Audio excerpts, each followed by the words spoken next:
Chapter 7. Tuloy-tuloy akong humakbang palayo sa bahay. Habang tumatagal nagiging impyerno na para sa akin ang bahay na yun. Gusto ko nang umalis doon. Pero bahay yon ng papa ko. Nandun ang mga alaala ni papa. Nang may dumaang tricycle ay pinara ko saka sumakay. Nagpahatid ako pabalik sa bar. OMG, anong nagyari sa fezlet mo girl? Di ka pwedeng lumabas humarap sa customer ng ganyan. Ulalas ni Annette na kapapasok lang ng dressing room. Pwede naman sigurong takpan na lang ng make-up. Napangiwi ako nang muling idampi ni Ate Lucille ang ice pack sa pisngi ko. Wag na, magpahinga ka na lang muna ngayong gabi. Siguradong exhausted ka dahil sa nangyari sa sayo. Hindi ka rin makakakanta ng maayos. Oo nga girl, magpahinga ka muna ngayong gabi. Sabi ni Annette. Paano si Madam Luz? Hahanapin ako nun. Kami nang bahala sa kanya. Sasabihin na lang namin na sumama ang pakiramdam mo. Maiintindihan naman niya. Ani Ate Lucille. Ngumiti ako. Salamat Ate Lucille. Mabuti pa ang ibang tao may malasakit sa akin kesa sa mga kamag-anak ko. Wala yun, tayo-tayo lang naman ang magtutulungan dito. Pero ano ba kasi ang nangyari girl? Sino ang jumambag sayo? Tanong ni Annette. Bumuntong hininga ako sa kabahagyang yumuko. Yung tiyuhin sa katiyahin ko.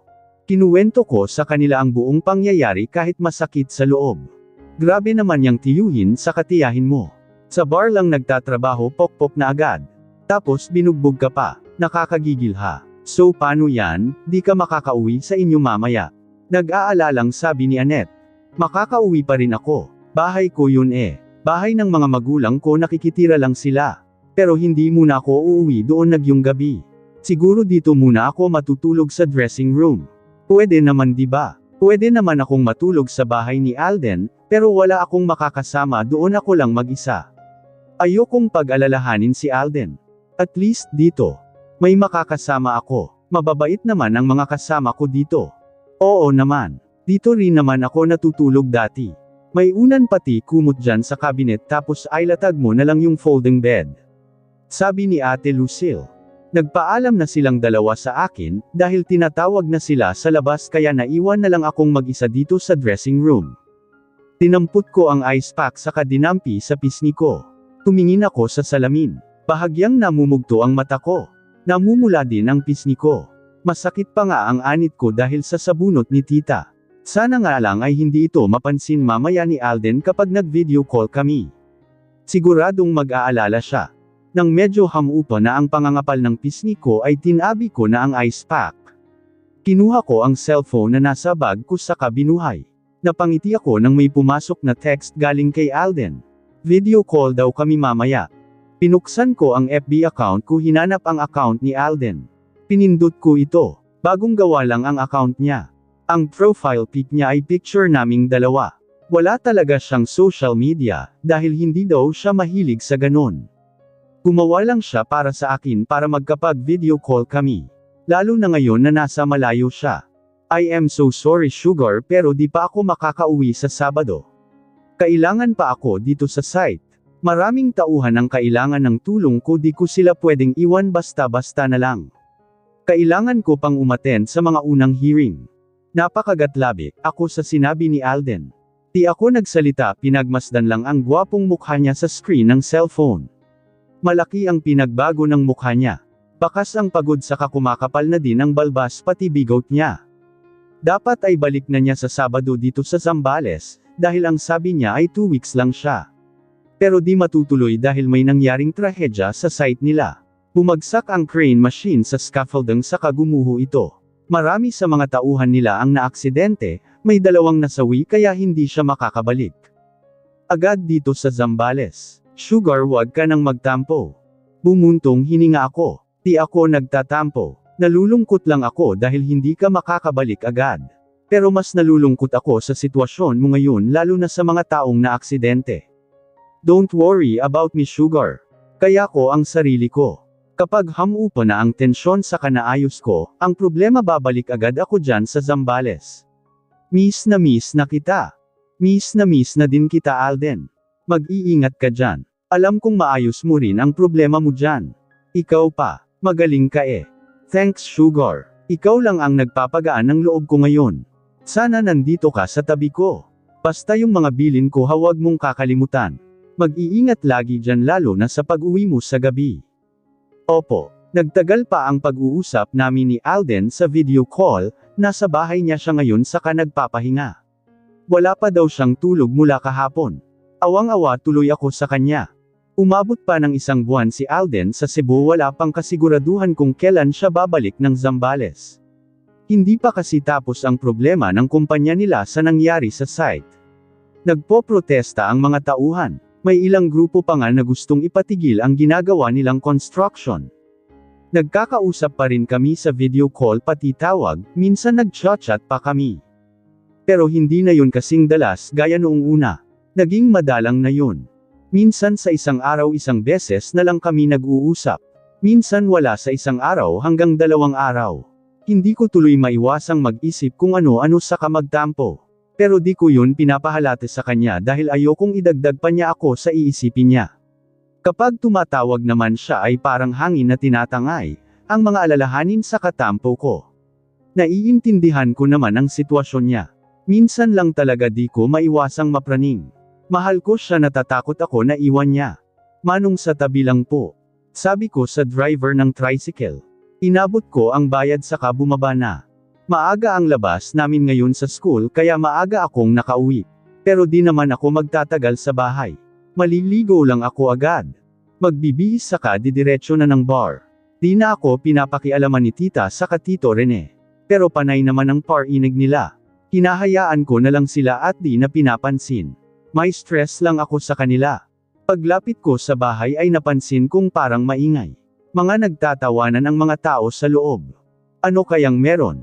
Baka may bisita si tita. Umakyat na ako sa terrace namin saka pumasok sa pinto. Natuon ang mata ko sa babaeng halos 3 taon kong dinayayakap. Mama. Tawag ko kay mama saka malalaki ang hakbang na lumapit sa yamakap sa kanya. Natahimik naman sila tita, nakatingin lang sa amin. Niyakap naman ako ni mama. Naiiyak ako dahil sobra ko siyang namiss.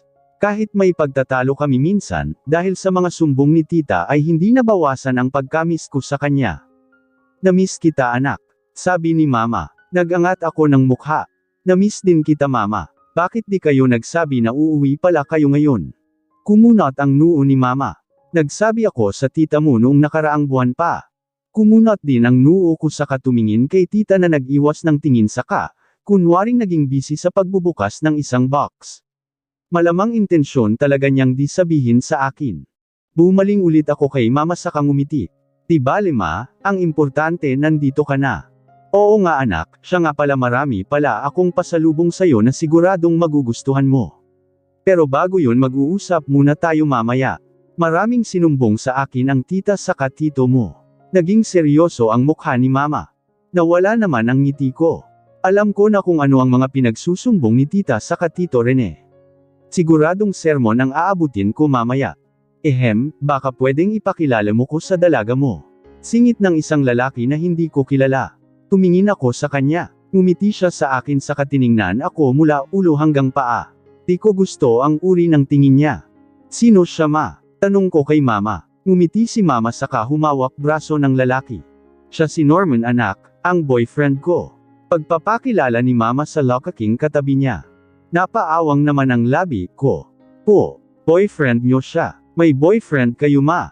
Oo anak, 1 taon na rin kami saka magkasama kami sa factory. Hi Jenica, palagi kang kinukwento sa akin ng mama mo. Sa mga picture lang kita nakikita pero mas maganda ka pala sa personal.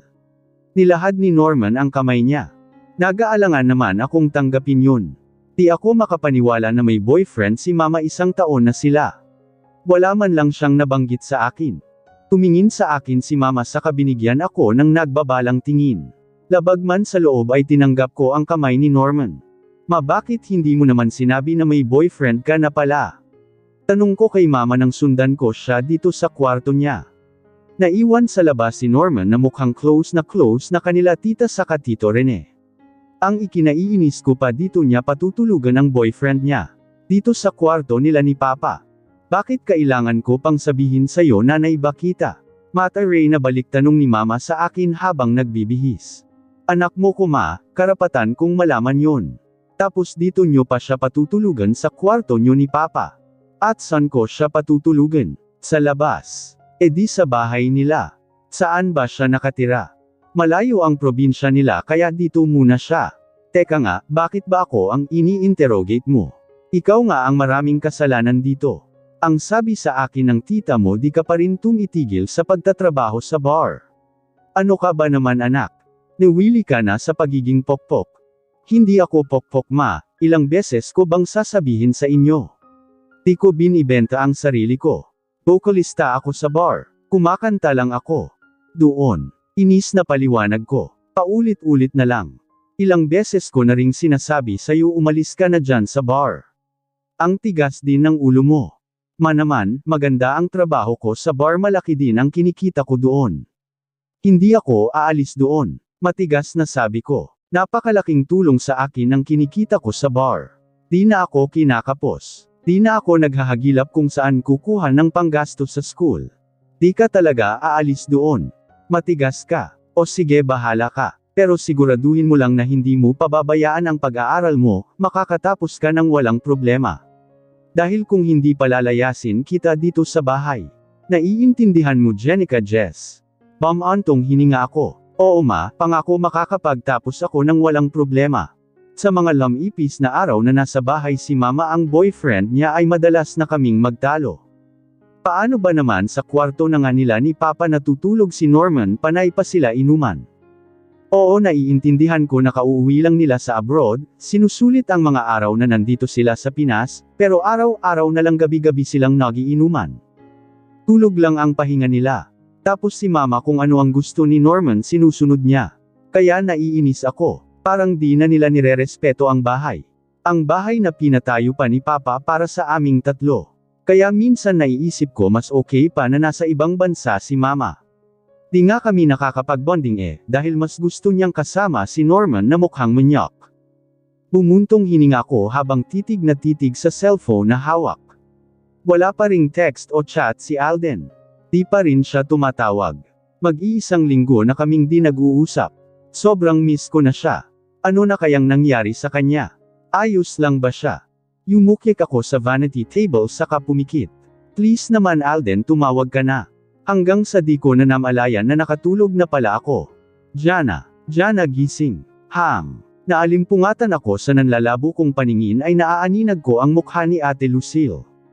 Umupo ako ng tuwid sa kanag-inat. Nakatulog pala ako. Antok na antok ka. Di ka ba nakakatulog sa inyo? Tanong ni Ate Lucille. Nakakatulog naman ate. Siguro napagod lang ako sa mga activities sa school. Pero lately napapansin ko nagiging antukin ako.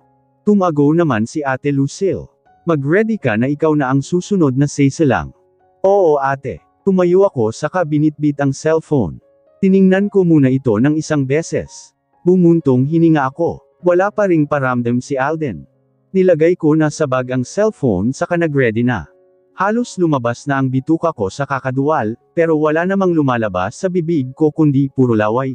Hinang-hina ang pakiramdam ko, nangangatog ang mga tuhod ko, ilang umaga ko na itong nararamdaman, hindi ko na maintindihan ang sarili ko. Pero maya-maya lang ay magiging okay na ako. Jenica, ang tagal mo naman. Ano bang ginagawa mo dyan? Katok ni mama sa pinto ng banyo. Akmang sisigat ako pero naduwal na naman ako. Halos manigas na ang katawan ko sa kakaduwal. Nagsusuka ka ba? Ano bang nangyayari sa'yo Jana? Pinuksan ko ang gripo at nagmumog. Sandali lang ma. Paos ang boses na sagot ko. Pinakiramdaman ko muna ang sarili. Medyo kumalma na ang sikmura ko. Inayos ko ang sarili at binuksan na ang pinto. Tumambad sa akin ang nakakunot noong si mama. Naaamoy ko pa ang alak sa hininga niya, dahil nag-inuman na naman sila kagabi. Mukhang may hangover pa siya. Bakit nagsusuka ka? Buntis ka? Namilog ang mata ko sa sinabi ni mama. Hindi po ma, may nakain lang yata ako kagabi. Akala ko buntis ka Huwag kang magkakamali Jenica, makakalbo kita. Tabi na dyan, nahihina ako. Gumilid ako pero natigilan ako sa sinabi ni mama. May sumipang kaba sa dibdib ko. Saka ko lang naalala, hindi ako nagkaroon noong isang buwan magpahanggang ngayon. Lagpas na ang petsa ng period ko. Lumunok ako. Malakas ang kabog ng dibdib ko. Hindi naman siguro. Nanginginig ang kamay ko nang ailapag ko sa sink. Ang maliit na cup na pinaglagyan ko ng ihi ko. Nilapag ko rin ang dropper. Maghihintay pa ako ng ilang minuto. Para makasiguro at sa ikakatahimik ng loob ko ay bumili na ako ng pregnancy test paglabas ko ng school. Nahiya pa nga ako kanina sa babae, dahil baka kung ano ang isipin. Pero kailangan kong makasiguro. Pinagsalikop ko ang dalawang kamay saka pumikit. Malakas ang kabog ng dibdib ko sa kaba sa katakot. Wag naman sana. Wag naman sana. Dahan-dahan kong dinilat ang mata saka tumingin sa pit. Nanlamig ang buong katawan ko nang makita ang dalawang pulang linya. Positive. Buntis ako. Lumayas ka. Wala akong anak na malandi, sigaw ni mama saka kinaladkad ako pababa ng terrace sabay tulak sa akin. Napasalampak ako sa semento. Umiiyak na tumingin ako kay mama. Namumula ang mukha niya sa galit. Nakuha niya sa kwarto ko ang pit na ginamit ko na nakalimutan kong itapon saka kinompronte niya ako. Kaya ngayon ay galit na galit siya. Maria. Hindi masakit ang pagkakasalampak ko sa semento. Ang masakit ay ang mga salitang banibitawan niya na hindi ko kayang lunukan. Wag mo kong matawag na mama. Yan ang napapala mo dyan sa pagpasok mo sa bar. Ilang beses ko nang sinabi na umalis ka dyan pero di ka nakinig. O ngayon ano? Nabuntis ka ng kung sinong Pancho Pilato. Sino ang inang matutuwa ha? Kaya lumayas ka. Hinagis niya sa akin ang bag ko pati ang mga damit. Ma, please. Wala akong mapupuntahan. E di pumunta ka doon sa lalaking nakabuntis sa'yo. Ginusto mo yan diba? Kaya pumunta ka sa kanya, huwag ka nang babalik dito. Nakakahiya ka. Tinuro-duro pa ako ni mama. Lalo naman akong napahagulgol. Ang lalaking tinutukoy ni mama ay parang kinalimutan na ako. Hindi na siya kumukontak sa akin. Out of coverage area ang laging sagot kapag tumatawag ako. Sama-sama ang loob ko, dahil parang wala na siyang pakialam sa akin. Honey, huwag mo nang palayasin ang anak mo. Baka lalo lang mapariwara yan. Sabi ni Norman. Pero di ko ramdam na sincero siya base sa klase ng tingin niya sa akin. Wala akong pakialam. Lumayas ka ha. At huwag ka nang babalik dito. Mariing sabi ni mama sabay tumalikod na. Pumasok na siya sa loob ng bahay. Naiwan naman si tita na nakataas ang kilay saka nakahalukip-kap. Wala akong awa na nakikita sa mukha niya. Yan kasi, ang tigas ng ulo mo. Bunga yan ang kayabangan mo. Sabi niya saka pumasok na rin sa bahay. Si Tito Rene ay umiling-iling lang sumunod na kay tita. Nakatingin lang sa akin ang mga pinsan kong maliliit. Pero sinigawan sila ni tita. Pinapasok sa bahay. Sinarado nila ang pinto pati ang mga bintana. Naiwan ako dito sa labas na luhaan. Umiiyak na pinulot ko ang mga damit sa kagamit ko. Sineksik ko ang mga ito sa bag. Nagpaling-galing nga ako. Napansin ko ang ilan naming mga kapitbahay na nakatingin sa akin nagbubulungan pa. Malamang ay pinagchichismisan nila ako. Tumayo na ako, sinukbit ang bag. Pinunasan ko ang luha sa mata ko. Pinigyan ko ng huling tingin ang bahay saka umalis na. Wala rin namang mangyayari kung magpipilit ako. Kilala ko si mama, matigas ang loob niya. Habang naglalakad ay nag-iisip ako kung saan ako pupunta. Tumataas na ang araw, masakit sa balat. Di nga ako nakapasok ngayon sa school dahil sa nangyari sa akin ngayon. Kung pupunta ako sa bahay nila Leia ay siguradong patutuluyin nila ako. Pero sa liit ng bahay at sa dami ng bata doon ay nakakahiyang makisiksik pa ako. Wala si Leia, nasa Manila siya ngayon. Kung nandito lang sana siya. Pinara ko ang tricycle na papadaan na walang pasahero. Kuminto naman Leon. Nagpahatid ako sa bahay ni Alden. Inayos ko ang mga damit ko sa closet ni Alden. Mabuti na lang nandito ang ilan kong damit. Napatingin ako sa mga damit ni Alden na maayos na nakatupi sa nakahanger. Hinaplos ko yun kasabay ng pagtulo ng luha ko. Sobrang ko na siyang namimiss. Halos isang buwan na kaming hindi nag-uusap. Ni text o chat wala. Gusto kong sabihin sa kanya na buntis ako, baka sakali bigla siyang bumalik dito sa Zambales. Pero paano ko sasabihin yun, di ko na siya makontak. Sa kabila ng pagpapalayas sa akin ni mama sa bahay ay nagpatuloy pa rin ako sa normal kong buhay. Pumapasok pa rin ako sa school saka sa bar. Mas ngayon ko kailangan kumayad dahil pinalayas ako ni mama. May pera naman sa atem na binigay ni Alden. Pero di ko yun gagamitin. Siguro sa ibang pagkakataon ko yun magagamit lalo na buntis ako, wala pang kasiguraduhan kung babalik pa si Alden. Wala namang kaalam-alam ang mga kasamahan ko sa bar sa nangyari sa akin. Di ko kinukwento sa kanila. Nahihiya ako. Ilang beses na rin akong nagpabalik-balik sa bahay namin, pero lagi lang akong tinataboy ni mama sa minumura. Parang wala na siyang pakialam sa akin at di na anak ang tingin sa akin. Umiiyak na umaalis na lang ako. Nakatulala ako sa harap ng vanity mirror. Parang wala ako sa mood kumanta ngayon dahil sa dami ng iniisip ko. Ayos ka lang, Jess. Antag sa akin ni Ate Lucille. Doon lang ako tila bumalik sa katinuan. Tumingin ako sa kanya sa ngumiti. Ayos lang ako, ate. May iniisip lang. Si Alden na naman. Di ako sumagot saka yumuko na lang. Kung ako sayo wag mo na siyang masyadong isipin. Di pa naman siguro ganun kalalim ang feelings mo sa kanya. Mixing panahon lang kayo nagkakilala. Mas mainam na kalimutan mo na lang siya kesa istressen mo ang sarili mo. Payo ni Ate Lucille habang nagre-retouch. Sana nga ganun lang kadali. Pero hindi. Sobra ko na siyang mahal. Lalo na ngayon na nagbunga ang ginawa namin. Nag-excuse si Ate Lucille dahil kakanta na siya. Siya ang unang sisalang. Mamaya naman ako pagkatapos ng 5 niyang kanta. Palakad-lakad ako sa sala habang nakatapat ang cellphone sa tenga. Pero liso lang ang sinasabi sa kabilang linya. Puro out of coverage area. Nakailang dial pa ako pero ganun pa rin. Napu-frustrate na umupo ako sa sofa. Saktong 1 buwan na wala pa siyang contact sa akin. Talaga yatang kinalimutan na niya ako. Sumandal ako sa backrest saka tumingin sa paligid ng bahay. Sa tuwing nandito ako ay palagi siyang sumasagi sa isip ko. Ganun din kapag nasa bar ako. Lagi akong tumitingin sa dati niyang pwesto. Hinawakan ko ang impas kong tiyan saka hinaplos-haplos iyon. Baby, sana kontekan na ako ng papa mo. Siguro matutuwa siya kapag nalaman niyang magkakababy na kami.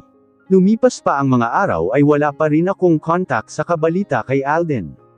Gusto ko sanang puntahan yung site na hawak niya dito saka magtanong-tanong doon. Pero di ko naman alam kung saan. Di rin nabanggit sa akin ni Alden. Nagpa-check up na rin ako sa OB.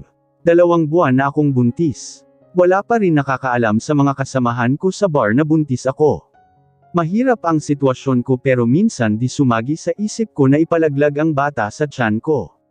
Di pa man siya lumalabas ay mahal ko na siya. Napapitlag ako at bumilis ang tibok ng puso ko nang magring ang kabilang linya. Di matatawaran ang pananabik ko na marinig muli ang boses ni Alden. Pero naubos na ang ring ay hindi ito sumagot. Dinial ko ulit. Nakatatlong dial ako pero puro ring lang. Baka may ginagawa siya. Sinubukan ko pa ng isa hanggang sa may sumagot na. Pero hindi boses ni Alden, ang narinig ko kundi boses ng isang babae. Hello, who's this? Napakunot noo ako sa mat-array na boses ng babae. Baka kapatid siya ni Alden. Nabanggit kasi niya sa akin noon na may kapatid siyang babae. Tumikim ako habang mahigpit ang hawak sa cellphone. Si Alden. Tanong ko. Anong kailangan mo sa fiancé ko? Sino ka? Nahigit ko ang hininga sa sinabi ng babae sa kabilang linya. Pagalit na ang boses niya. Fiancé. Oo, fiancé. Malapit na kaming ikasal ni Alden. Kaya kung sino ka mang babae niya tigil-tigilan mo na ang fiancé ko. Nanginginig ang kamay na binaba ko ang cellphone kasabay ng pagpatak ng luha ko. Para akong pinagsakluban ng langit saka lupa sa narinig ko. Parang may 100 punyal ang sumasaksak sa puso ko. Nang hihinang napaupo ako sa sofa saka sinubsob ang mukha sa palad, pamatak ang masaganang luha sa mata ko.